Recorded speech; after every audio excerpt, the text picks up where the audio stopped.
Two ancient nations, centuries of history, one dangerous question: who has the right to survive? And while leaders argued that question from their war rooms, ordinary people answered it with their lives. It was February 28, 2026. The sky over Tehran lit up, not with fireworks, but with missiles. A joint operation by Israel and the United States had begun. Over 2,000 strikes. In cities, in streets, in schools. One airstrike hit a girls' school in Tehran.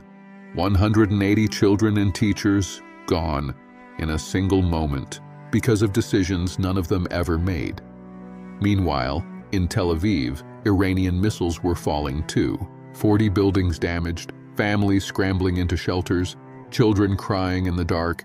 On both sides, it was not the generals under the rubble. It was not the politicians in the dust. It was mothers. It was children. It was the ordinary man going to work on a Tuesday morning. And why?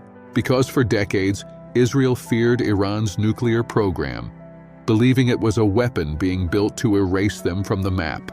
And Iran believed it had every right to protect itself from a nation it called an enemy planted in its neighborhood.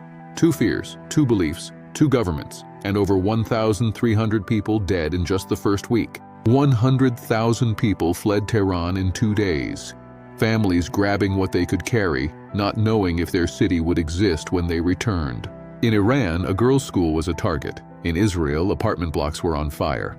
In Kuwait, in Bahrain, in Lebanon, missiles were falling on people who woke up that morning with no idea their lives were about to change. This is what happens when the pride of nations becomes more important than the lives of people. Here is what history is recording right now. Iran and Israel have been enemies since the 1979 revolution.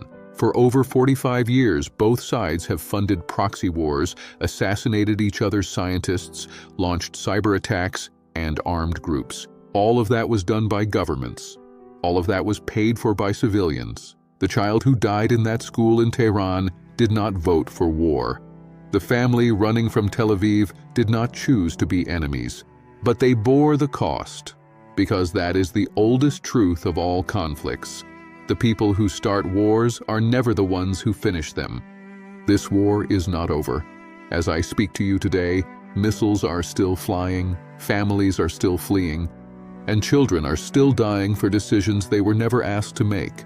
The world is watching, but more importantly, you are watching. And people who are informed are the only